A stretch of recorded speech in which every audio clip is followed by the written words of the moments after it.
راہ معرفت کے سالک کے لیے کچھ چیزیں اگرچہ شرعاً نفلی ہوتی ہیں، لیکن اللہ تعالیٰ کے تعلق کو پانے کے لیے ان کا ایسے اہتمام کرنا پڑتا ہے جیسے واجب کا کیا جاتا ہے۔ ان میں سے ایک تہجد کی نماز ہے۔ تہجد کی نماز شرعاً واجب نہیں ہے، نہ پڑھنے والا گناہ گار نہیں ہے، لیکن اللہ تعالیٰ کے تعلق کو پانے کے لیے اور اپنے نفس کی اصلاح کے لیے اور اپنے آپ کو گناہوں سے پاک کرنے کے لیے اور اللہ تعالیٰ کے دربار خاص تک رسائی کے لیے تہجد کی نماز بہت اہم ہے۔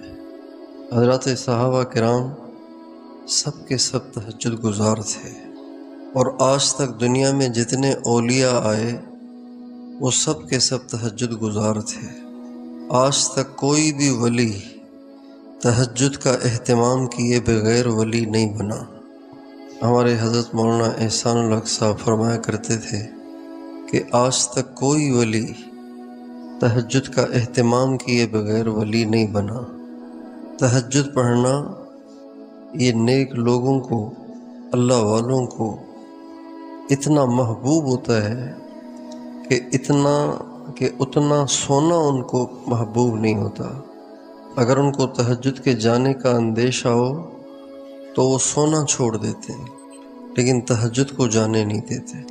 آپ علیہ السلام کا ارشاد ہے، علیکم بقیام اللیل، تہجد کی نماز کو لازم پکڑو۔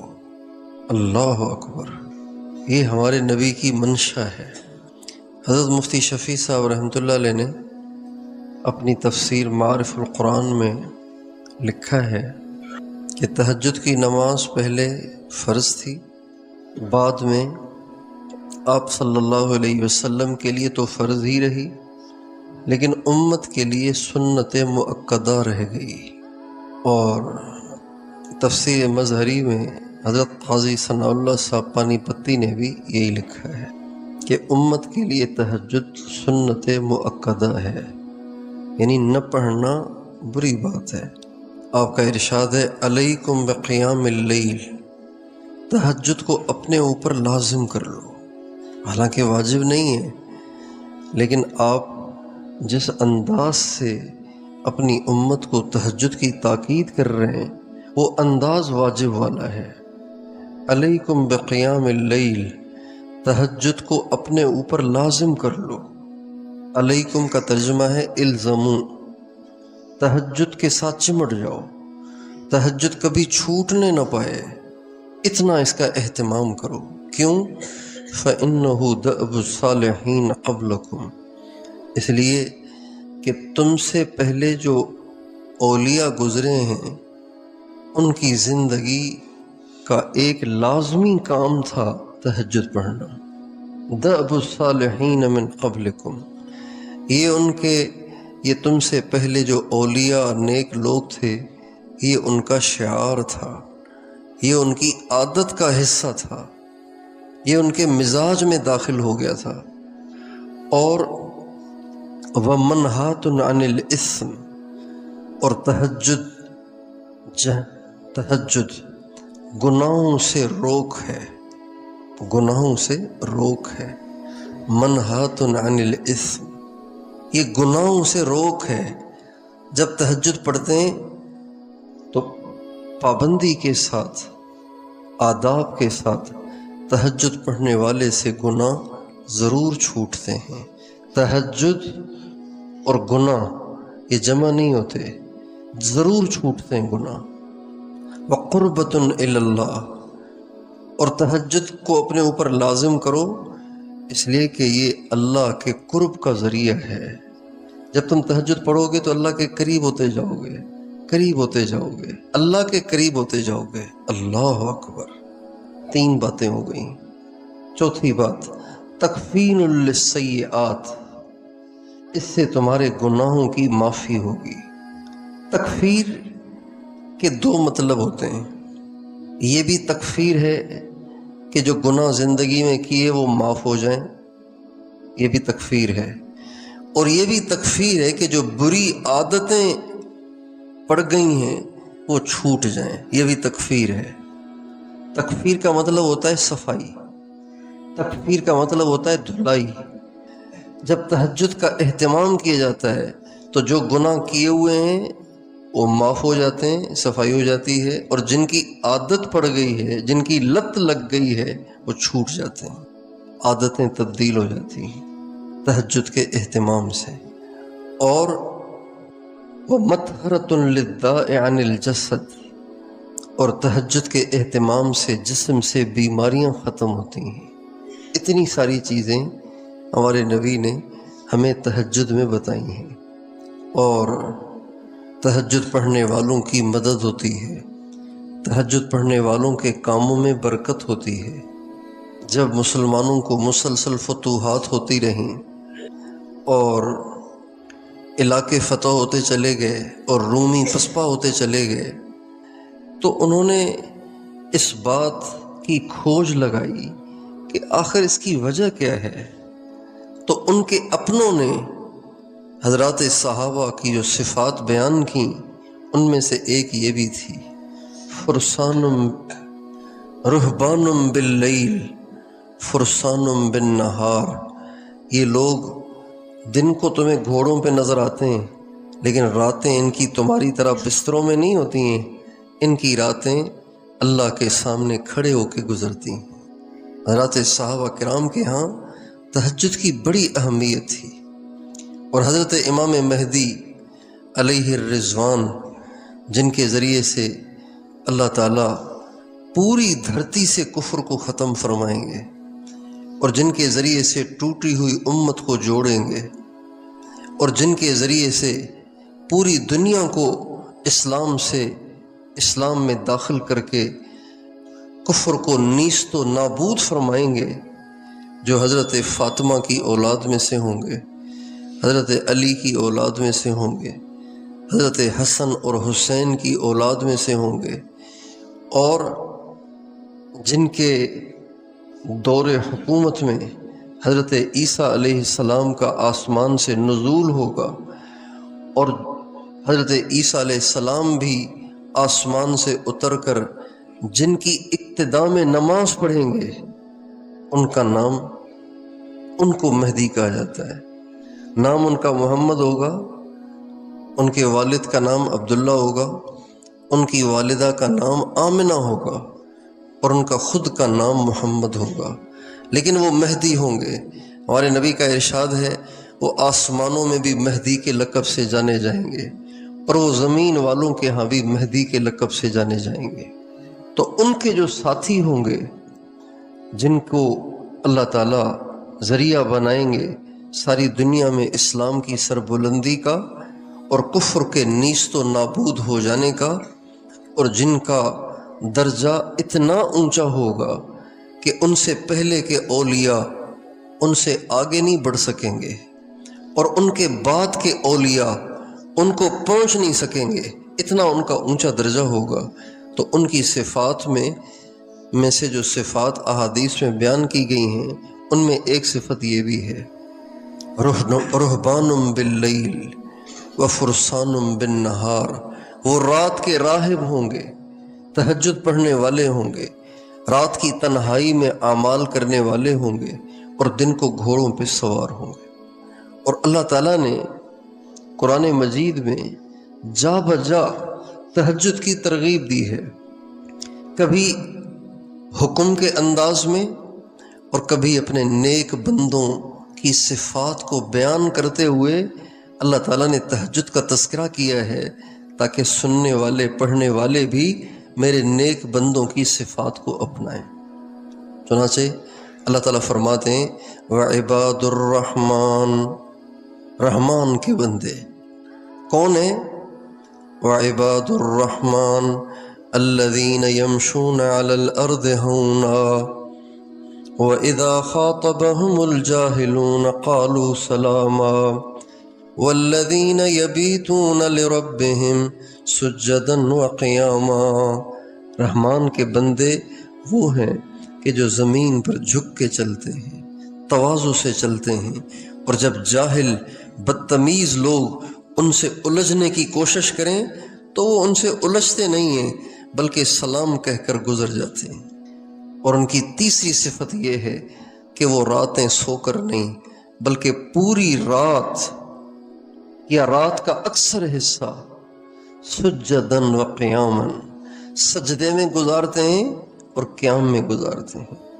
اللہ اکبر، کتنی محبت سے اللہ ان لوگوں کا تذکرہ کر رہے ہیں۔ والذین یبیتون لربہم سجدا وقیاما۔ صحابہ کرام کی کیا شان ہے کہ اللہ تعالیٰ کس طرح ان کے کمالات کو بیان فرماتے ہیں۔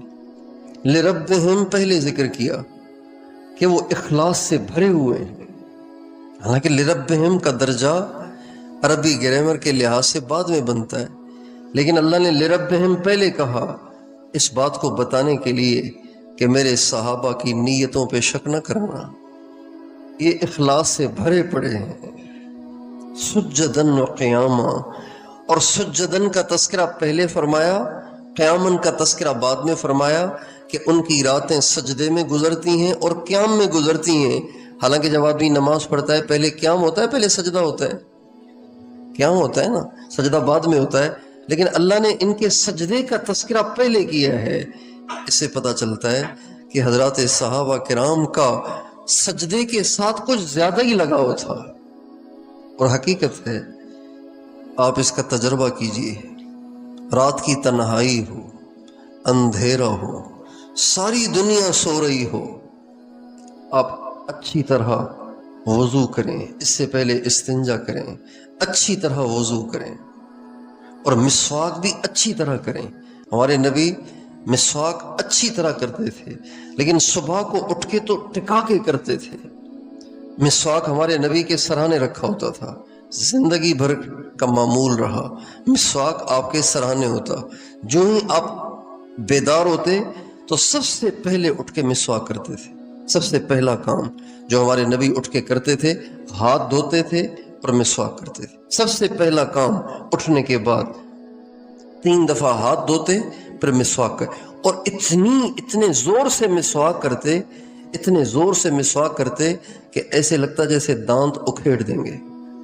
اور اپنی زبان پہ بھی مسواک کرتے تھے، اور زبان پہ اتنا مسواک کرتے تھے کہ اڑ اڑ کی آواز آتی تھی۔ اچھی طرح وضو، اور پھر اس کے بعد آپ مصلی پہ آئیں اور خوشبو لگائیں اور مصلی پہ آئیں، اور پھر آپ تہجد پڑھیں، پھر سجدے میں جائیں۔ آپ کو اتنا مزہ آئے گا کہ وہ سننے سے آپ اس کا ادراک نہیں کر سکتے، اتنا مزہ آتا ہے آدمی۔ والذین یبیتون لربہم سجدا وقیاما۔ رحمان کے جو بندے ہوتے ہیں وہ ساری رات سو کے نہیں گزارتے، ان کی راتیں ساری یا ان کی رات کا اکثر حصہ سجدے اور قیام میں گزرتا ہے، اور وہ کچھ نہیں چاہتے، وہ صرف اللہ کو چاہتے ہیں۔ لربہم، وہ صرف اللہ کو چاہتے ہیں۔ اور ایک فرماتے ہیں تتجافى جنوبهم عن المضاجع يدعون ربهم خوفا وطمعا۔ اللہ تعالیٰ فرماتے ہیں ایمان والے ان کے پہلو خواب گاہوں سے جدا رہتے ہیں، ان کے بستروں سے جدا رہتے ہیں۔ تعبیرات تو دیکھیں کیسی غضب کی ہیں، سیدھی سادھی بات ہے۔ تہجد پڑھتے ہیں، یقومون اللیل، رات کو کھڑے ہوتے ہیں، یتہجدون باللیل، تہجد پڑھتے ہیں، لیکن تعبیرات تو دیکھیں ان کے پہلو جن کو بستروں سے لگا ہوا ہونا چاہیے، لگے ہوئے نہیں بلکہ جدا ہوتے ہیں۔ تتجافى جنوبهم عن المضاجع يدعون ربهم خوفا وطمعا ومما رزقناهم ينفقون۔ اچھا، جب یہ کرتے ہیں تو آپ ان کو دیں گے کیا؟ تو اللہ تعالیٰ فرماتے ہیں فلا تعلم نفس ما اخفی لهم من قرة اعین جزاء بما كانوا يعملون۔ کوئی جان ہی نہیں سکتا کہ میں نے ان کی آنکھوں کا کیا کیا ٹھنڈک کا سامان رکھا ہے، ان کی آنکھوں کی ٹھنڈک کا کیا کیا سامان میں نے رکھا ہے، کوئی جان ہی نہیں سکتا۔ کیسے بتائیں؟ جان ہی نہیں سکتے، سمجھ ہی نہیں سکتے۔ وَمِنَ اللَّيْلِ فَتَهَجَّدْ بِهِ نَافِلَةً لَكَ عَسَىٰ أَن يَبْعَثَكَ رَبُّكَ مَقَامًا مَحْمُودًا۔ اے نبی تہجد پڑھا کریں اور امید ہے کہ اس کی برکت سے اللہ تعالیٰ آپ کو مقام محمود پہ پہنچائے گا۔ اتنی ساری باتوں کے بعد بھی بتائیے ایک سالک کو، راہ طریقت کے مسافر کو، اللہ کے طالب کو، اللہ کے تعلق اور محبت کے طالب کو ساری رات سوئے رہنا اس کو زیب دیتا ہے؟ بتائیے اتنی ساری باتوں کے بعد شرم آتی ہے سالک کو، کیسے یار سویا رہا ہوں، مالک نے دربار سجایا ہوا ہے اور میں سو رہا ہوں۔ حدیث میں آتا ہے جب رات کا آخری تہائی حصہ رہ جاتا ہے تو اللہ تعالیٰ پہلے آسمان پہ تشریف لاتے ہیں۔ حدیث میں الفاظ تو یہی ہیں کہ اللہ تشریف لاتے ہیں۔ علماء کہتے ہیں کہ اللہ نزول سے پاک ہے، تو اس سے مراد تجلی خاص ہے، وہ خاص تجلی ہے اللہ کی جو پہلے آسمان پہ آتی ہے، اور پہلے آسمان پہ تشریف لا کے فرماتے ہیں هل من داع فاستجیب له، هل من مستغفر فاغفر له، کوئی ہے گناہوں کی بخشش چاہنے والا آئے کر دیتا ہوں۔ هل من تائب، کوئی ہے توبہ کرنے والا، کوئی ہے دعائیں کرنے والا۔ هل من سائل فاعطیہ، کوئی ہے تم میں سے سوال کرنے والا کہ اس کو دوں۔ اب ہمیں گناہوں کی بخشش بھی چاہیے اور ہمیں عطائیں بھی چاہیے اور ہمیں توبہ کی قبولیت بھی چاہیے اور ہمیں سب کچھ چاہیے، اور وہ دینے کے لیے تیار ہے اور خود تشریف لایا ہوا ہے، اور ہم سو رہے ہیں۔ جنہیں ان چیزوں کا ادراک ہوتا ہے ان کو بڑی شرم آتی ہے سوئے ہوئے۔ ہمارے حضرت مولانا جمشید صاحب نور اللہ مرقدہ رات کو جتنی دفعہ ان کی آنکھ کھلتی اتنی دفعہ تہجد پڑھتے تھے۔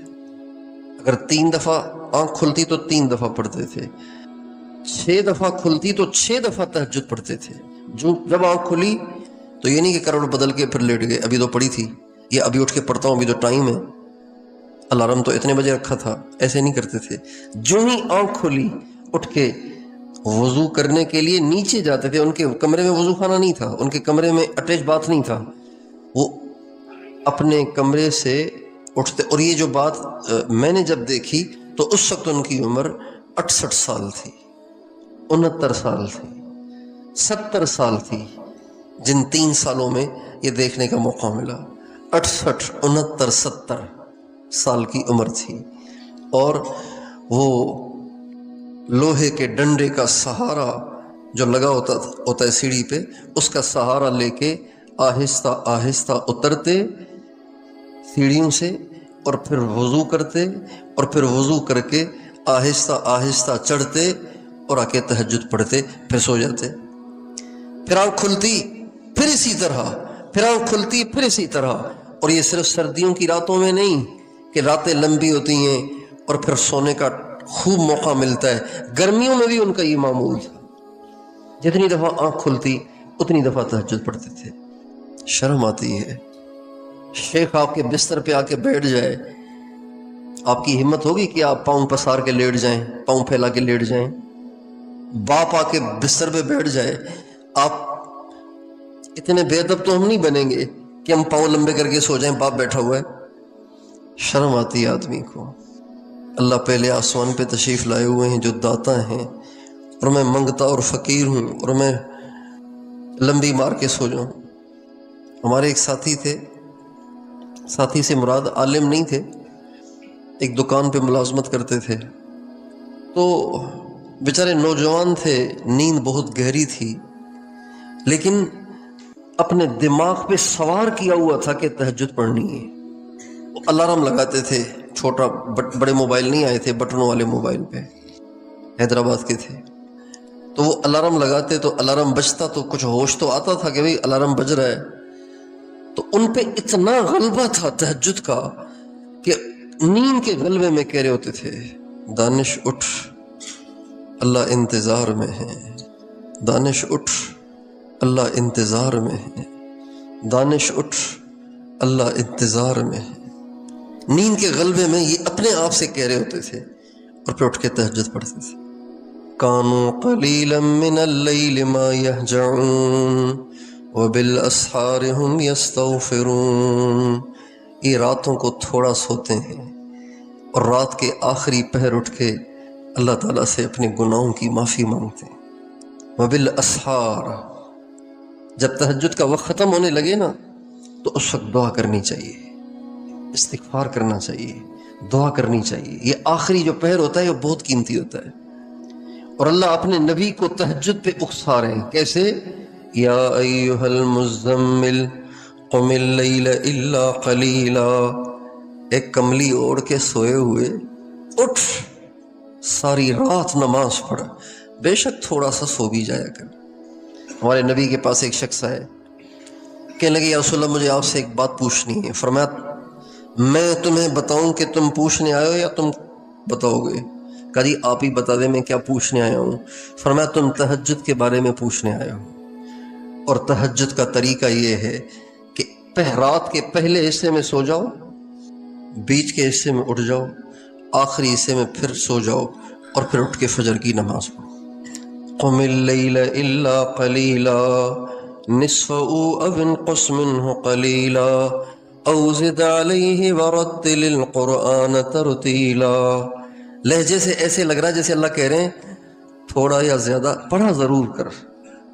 نصفه او انقص منه قلیلا او زد علیہ، ساری رات کھڑے رہو، تھوڑا سا بے شک سو بھی جاؤ، چلو آدھی پڑھ لو، تہائی پڑھ لو، کچھ کم کر لو، کچھ بڑھا دو، کرو ضرور، چھوڑو نہیں اسے۔ ایک دفعہ ایک مجمع میں بات کرنے کا موقع ملا تو میں نے کہا آپ میں سے ایسا کون ہے، چونکہ وہ مجمع سارا نیک لوگوں کا تھا، تو میں نے کہا آپ لوگوں میں سے ایسا کون ہے جس کی کئی سال سے تہجد فوت نہیں ہوئی؟ تو ایک بڑے میاں نے اشارہ کیا۔ میں نے کہا کتنی عمر ہے؟ کہا 70 سال۔ میں نے کہا کب سے تہجد کا اہتمام ہے؟ فرمانے لگے 40 برس سے نہیں چھوٹی، 40 برس سے نہیں چھوٹی۔ میں نے کہا پھر اس کا کیا اثر دیکھا آپ نے؟ کہنے لگے بس اس کا اثر یہ ہے کہ میں ہاتھ اٹھاؤں تو پھر اللہ خالی نہیں لوٹاتے، میری زبان سے نکلے ہوئے کسی بول کو اللہ ٹھکراتے نہیں، میں جو کہتا ہوں اللہ ضرور کرتے ہیں۔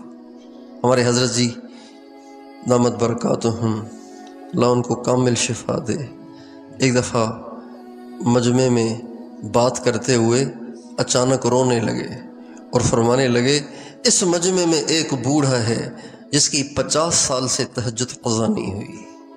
اپنی طرف ہمارے استاد تھے حضرت مولانا عبدالرحمن صاحب، ان کو نیند نہیں آتی تھی، بڑا مسئلہ تھا ان کے ساتھ نیند کا، آخری عمر میں آتی تھی نیند، لیکن نیند نہیں آتی تھی پہلے ان کو، اور وہ نیند نہ آنے کی وجہ یہ کہ رائیون میں ہوتے تھے فاقے، کھانا ملتا نہیں تھا صحیح، اور اگر ہوتا تھا کھانا تو وہ بھی ایسا کہ بالکل پانی جیسا سالن اور سوکھی روٹی، اور وہ بھی اگر مہمان آ گئے تو طلبہ کو نہیں ملتی تھی۔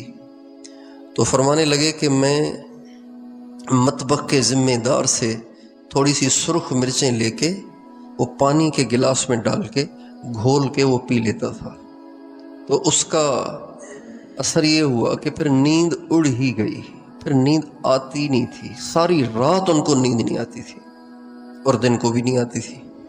حضرت مولانا جمشید صاحب نے اس سے فرمایا کہ آپ ان کے سر پہ دہی کی مالش کریں، اور یہ ایک معجون ہے اس طریقے سے بناؤ، یہ ان کو کھلاؤ۔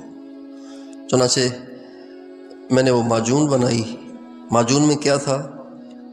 اجوائن، اور اس سے 1.5 گنا شہد، اجوائن کو کوٹ کے 1.5 گنا شہد اس میں ڈال کے اس کی معجون بنائی، اور فرمایا یہ آدھی آدھی چمچ صبح شام ان کو کھلاؤ اور ان کے سر پہ دہی کی مالش کرو۔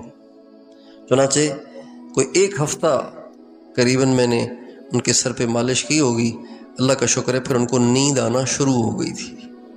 ایک دفعہ سیڑھی پہ چڑھ رہے تھے تو بڑے تیز تیز جا رہے تھے، تو حضرت مولانا خورشید صاحب ان سے عرض کرنے لگے کہ ماشاءاللہ اب تو آپ جوان ہو گئے ہیں، تو فرمانے لگے ابا جی کا نسخہ ہے، کھلانے والے کا اخلاص ہے، اس لیے اب میں جوان ہو رہا ہوں۔ تو ان کو نیند نہیں آتی تھی، لیکن فرماتے تھے کہ ساری رات تڑپ تڑپ کے مجھے نیند نہیں آتی، اور عین آخری وقت میں مجھ پہ نیند کا غلبہ شروع ہو جاتا ہے، لیکن میں اس وقت اپنے آپ کو مجبور کر کے تہجد کے لیے کھڑا ہو جاتا ہوں، صرف اس لیے کہ اللہ تعالیٰ سے ساری دنیا کے انسانوں کی ہدایت چاہتا ہوں، اور میں ساری رات پڑا سوتا رہوں، لیٹا رہوں، اور سستی میں ساری رات اپنی ضائع کر دوں۔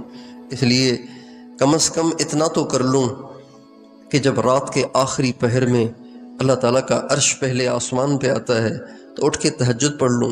چنانچہ کبھی بھی ان کی تہجد قضا نہیں ہوتی تھی، کبھی بھی تہجد قضا نہیں کرتے تھے، فرماتے تھے تہجد میری زندگی میں قضا نہیں ہوتی۔ تو تہجد کا اہتمام فرمائیں گے، اور تہجد کا اہتمام کرنے کے لیے دو چیزیں ضروری ہیں۔ ایک، دن کو نگاہوں کی حفاظت، دن کو نگاہوں کی، جس کی آنکھ دن میں اٹھی رہے گی اس کی رات کو سوتی رہے گی، جس کی نظر دن میں جھکی رہے گی وہ رات کو کھل جایا کرے گی۔ اصولی بات ہے، بد نگاہی کرنے والا کبھی بھی تہجد نہیں پڑھ سکتا، پکی بات ہے یہ۔ بد نگاہی اور تہجد جمع نہیں ہوتے۔ ایک نظر اگر دن کو ڈالی ہے تو رات کو توفیق نہیں ہوگی۔ بد نگاہی سے بچنا تہجد میں بیداری کے لیے، یوں سمجھیں، شرعاً نہیں کہہ رہا ہوں، یوں سمجھیں کہ بس یہ تو فرض ہے۔ بد نگاہی اور تہجد جمع نہیں ہوتے، ایک بات۔ دوسری بات، رات کا کھانا کم کھائیں اور جلدی کھائیں۔ اگر آپ دن کو 2 روٹیوں سے پیٹ بھر لیتے ہیں تو رات کو 1.5 کھائیں، اور 1 کھائیں تو اور اچھا، کمزوری نہیں ہوگی، اس سے طبیعت اچھی رہے گی۔ 1 روٹی کھائیں رات کو، 2 سے پیٹ بھرنے والا اس کا آدھا کر کے 1 روٹی کھائے، ہلکی سی بھوک رہنے دیں، نیند بھی اچھی آئے گی اور تہجد میں انشاءاللہ آنکھ بھی کھلے گی۔ یہ 2 باتیں ہو گئیں۔ تیسری بات یہ کہ رات کو جلدی سوئیں، عشاء کے بعد جلد از جلد سونے کی ترتیب ہونی چاہیے۔ آپ علیہ السلام کا ارشاد ہے، لا سمرۃ بعد العشاء، عشاء کے بعد کوئی گپ شپ نہیں۔ اور نسائی شریف کی حدیث ہے کہ کان رسول اللہ صلی اللہ علیہ وسلم یکرہ النوم قبلها والحدیث بعدها، کہ نبی کریم صلی اللہ علیہ وسلم عشاء سے پہلے سونے کو، عشاء کے بعد باتوں کو ناپسند کرتے تھے۔ اور حضرت عمر رضی اللہ تعالیٰ عنہ اپنے دور خلافت میں ان کے ہاتھ میں ڈنڈا ہوتا تھا اور نکلتے تھے، عشاء کے بعد جس کو جاگا ہوا دیکھتے تھے تو اس کی پٹائی کرتے تھے اور فرماتے تھے جا کے سو جاؤ، سو گے نہیں تو صبح کو اٹھو گے کیسے؟ جلدی سونا، اس کی عادت بنائیں۔ یہ ایسی وبا ہے جو اب چھوٹے چھوٹے شہروں میں بھی گھس پڑی ہے۔ سنتے تھے صرف یہ کراچی میں ہوتی تھی، پھر حیدرآباد میں آئی، پنجاب تک چلی گئی، اب کے پی کے میں بھی چلی گئی ہے، اب بلوچستان میں بھی چلی گئی، اب ہمارے ان چھوٹے چھوٹے شہروں میں بھی آ گئی ہے۔ رات کو دیر تک جاگنا، پھر مردار پڑے رہنا، فجر بھی غائب، تہجد بھی غائب۔ اور اپنے گھروں میں جلدی سونے کا ماحول بنائیں، بتیاں بجھا دیں۔ اندھیرا کریں گے سونے کا ماحول بنتا ہے، اندھیرے سے سونے کا ماحول بنتا ہے۔ بتیاں بجھا دیں، گھر والوں سے کہیں کہ بچوں کو کھانا مغرب کے بعد کھلا دو۔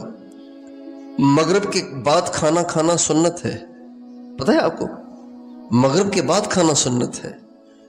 جن اکابر نے ہمارے نبی کے شمائل لکھے ہیں، ہمارے نبی کی عادات شریفہ لکھی ہیں، انہوں نے کھانے کا تذکرہ مغرب کے بعد کیا ہے۔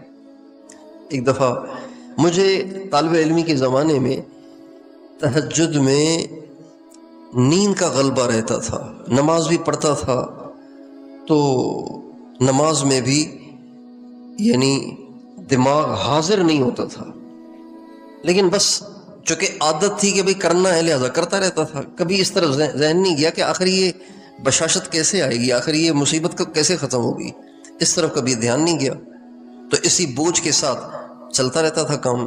ایک دفعہ میں حاجی صاحب کے پاس داخل ہوا، یہ مغرب کی نماز سے چند منٹ 10-15 منٹ پہلے کی بات ہے، حاجی صاحب کھانا کھا رہے تھے۔ جو ہی میں داخل ہوا تو دیکھ کے فرمانے لگے تم کھانا اس وقت کھایا کرو، تہجد میں بشاشت رہے گی۔ پھر فرمانے لگے سنت بھی ہے، اس وقت کھانا سنت ہے، مغرب سے پہلے کھائیں یا مغرب کے بعد کھائیں، یہ ٹائم ہے کھانے کا۔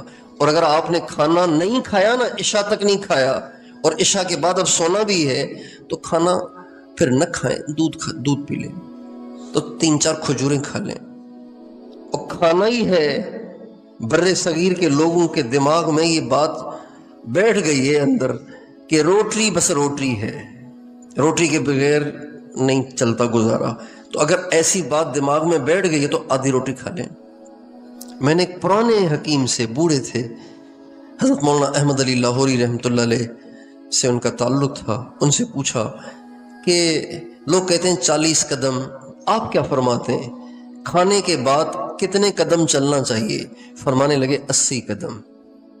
ہمارے نبی کا بھی ارشاد ہے، آپ فرماتے ہیں کہ کھانا کھا کے سویا مت کرو، الجامع الصغیر میں یہ حدیث ہے، کھانا کھا کے سویا مت کرو، اس سے تمہارا دل سخت ہو جائے گا۔ جب دل سخت ہوگا تو کیا ہوگا؟ مراقبے میں دھیان نہیں جمے گا۔ جب دل سخت ہوگا تو نماز میں جی نہیں لگے گا۔ جب دل سخت ہوگا تو بدنگاہی کو دل کرے گا، گناہ کرنے کو دل، یہ دل کی سختی کی علامت ہوتی ہے۔ نیکی کی رغبت ختم ہو جاتی ہے، گناہ کی رغبت پیدا ہو جاتی ہے، یہ دل کی سختی ہے۔ کھانا کھا کے سویا مت کرو، اس سے تمہارا دل سخت ہو جائے گا، بلکہ کھانا کھا کے اس کو نماز اور ذکر سے ہضم کرو۔ یہ حدیث کے الفاظ ہیں، نماز اور ذکر کے ذریعے سے کھانے کو ہضم کرو۔ تو اس کی ہم کوشش کریں، تہجد نہ چھوڑیں۔ مولانا الیاس صاحب رحمۃ اللہ علیہ فرماتے ہیں میری دادی مجھے 5 سال کی عمر میں تہجد میں اٹھاتی تھی۔ 5 سال کی جب میری عمر تھی تو مجھے اٹھا کے تہجد پڑھاتی تھی۔ کتنا گھروں میں سکون آئے گا، کتنی گھروں میں برکت آ جائے گی جب سارا گھر عشاء کے بعد بتیاں بجھا کے سو جائے، اور پھر 4 بجے، 4:15 بجے، آج کل 4:30 بجے بھی اٹھ جائیں تو سکون سے آپ تہجد پڑھ سکتے ہیں۔ سارا گھر، بیوی بچے چھوٹے بڑے تہجد پڑھ رہے ہیں، بیگم کھڑی ہوئی ہے مصلی پہ، خاوند بھی کھڑا ہوا ہے مصلی پہ، بچے بھی اٹھ کے وضو کر رہے ہیں، گر رہے ہیں نیند سے، مصلی پہ سو رہے ہیں۔ اللہ کو کتنا پیار آئے گا جب ان کے ہاتھ اٹھیں گے، اللہ ان کے ہاتھوں کو خالی لوٹائے گا؟ اس پہر اٹھ کے جب چھوٹے چھوٹے بچے ہاتھ اٹھائیں گے، اللہ پاک کی رحمت کو کتنا جوش آئے گا، کتنا پیار آئے گا۔ اللہ تعالی ہمارے گھروں میں تہجد کا ماحول بنا دے، اس کا ہم ماحول بنائیں اور خود اس کے عادی بنے۔ اور اگر کسی دن اتنی دیر ہو گئی ہے کہ آدھی رات گزر چکی ہے اور اب آپ کو اندیشہ ہے کہ اب آپ تہجد میں نہیں اٹھ پائیں گے، تو بھائی پھر پڑھ کے سو جاؤ، آدھی رات گزر گئی ہے تو، ورنہ جلدی سو جائیں پھر اٹھ جائیں۔ اور جن کو پڑھنا ہوتا ہے، پڑھائی کرنی ہوتی ہے، مدرسے کے طلبہ ہوں یا عصری طلبہ ہوں، ان کو بھی چاہیے کہ عشاء کے بعد جلدی سو جائیں، کھانا جلدی کھائیں، عشاء کے بعد جلدی سو جائیں، پھر وہ جو 1 بجے تک انہوں نے پڑھائی کرنی ہے اس کی بجائے عشاء پڑھ کے سو جائیں، 3 بجے اٹھ کے پڑھائی کریں، اس وقت بات جلدی یاد ہوتی ہے۔ وہ آیت کیسے ہے؟ وَقُرْآنَ الْفَجْرِ إِنَّ قُرْآنَ الْفَجْرِ كَانَ مَشْهُودًا، اس سے پہلے کیا ہے؟ اقم الصلاة لدلوک الشمس الى غسق اللیل وقرآن الفجر ان قرآن الفجر کان مشہودا۔ اور صبح کو قرآن پڑھا کرو، اس لیے کہ جب تم صبح کو قرآن پڑھو گے تو فرشتے آ کے تمہارا قرآن سنیں گے۔ مولانا الیاس صاحب رحمۃ اللہ علیہ نے اپنے آخری وقت میں مولانا یوسف صاحب کو بلایا اور فرمایا یوسف، میں نے ساری زندگی ریاستیں کی، مجاہدے کیے، لیکن سب سے زیادہ مجھے جو نور ملا وہ تہجد کے وقت کھول کر قرآن پڑھنے سے، دیکھ کر قرآن پڑھنے سے، سب سے زیادہ نور مجھے اس عمل سے ملا۔ بڑا مزہ آتا ہے، بڑے سائز کا قرآن ہو، بڑے سائز کا، چھوٹے چھوٹے سائز کے اتنے اتنے قرآن، اس سے قرآن کی عظمت کم ہو جاتی ہے۔ بڑا قرآن، بڑے قرآن کو آپ رحل پہ رکھیں، تہجد پڑھ چکے ہوں، اب 4:45 بج رہے ہیں، 4:30 بج رہے ہیں، قرآن کھول کے اتحیات میں بیٹھ جائیں، یہ میرے رب کا کلام ہے، اب آپ پڑھیں اور تدبر کے ساتھ پڑھیں۔ طٰہٰ مَا أَنزَلْنَا عَلَيْكَ الْقُرْآنَ لِتَشْقَىٰ إلا تذكرة لمن يخشى تنزيلا ممن خلق الأرض والسماوات العلى الرحمن على العرش استوى له ما في السماوات وما في الأرض وما بينهما وما تحت الثرى وإن تجهر بالقول فإنه يعلم السر وأخفى الله لا إله إلا هو له الأسماء الحسنى۔ اتنا مزہ آتا ہے کچھ نہ پوچھے۔ حضرت اکرمہ ابو جہل کے بیٹے مسلمان ہوئے، جب یہ قرآن پڑھتے تھے تو روتے تھے، یہ کہہ کر روتے تھے ھذا کلام ربی، نہیں ھذا نہیں، کلام ربی کلام ربی، یہ تو چل پڑا ہے یہ لفظ ھذا کلام ربی، ھذا کلام ربی نہیں، وہ کہتے تھے کلام ربی کلام ربی، یہ میرے رب کا کلام ہے، یہ میرے رب کا کلام ہے، یہ کہہ کے روتے تھے۔ میرے اللہ کی باتیں، جیسے ماں بیٹے، بچھڑے ہوئے بیٹے، گمشدہ بیٹے، اغوا ہوئے بیٹے کا میسج پڑھ کے اس کو فوراً موبائل کو سینے سے لگا کے چومتی ہے، میرے بیٹے کا میسج آیا ہے، اغوا ہو گیا ہے، اس کا فون بند ہے، اچانک اس کے نمبر سے میسج آ گیا کہ امی میں ڈاکوؤں کے پاس ہوں، کلام ربی کلام ربی، یہ میرے رب کا کلام ہے۔ تو وہی تہجد کا اہتمام فرمائیں گے نا۔ اور آخری بات کہ تہجد میں اٹھنے کے لیے سورہ کہف کی جو آخری 9 آیتیں ہیں، آخری رکوع ہے، افحسب الذین کفروا ان یتخذوا عبادی من دونی اولیاء، یہ آیت یہ یہاں سے لے کے آخر تک اس کو پڑھیں۔ حدیث میں آتا ہے کہ اس کو پڑھنے والا جب چاہے گا اللہ تعالیٰ اس کو اٹھا دیں گے، تو اس کا اہتمام کریں۔ سونے سے پہلے سورہ کہف کا آخری رکوع افحسب الذین کفروا سے لے کے آخر تک پڑھ لیا کریں، انشاءاللہ اللہ تعالیٰ آپ کو جس وقت آپ چاہیں گے اللہ تعالیٰ اس وقت آپ کو اٹھائیں گے۔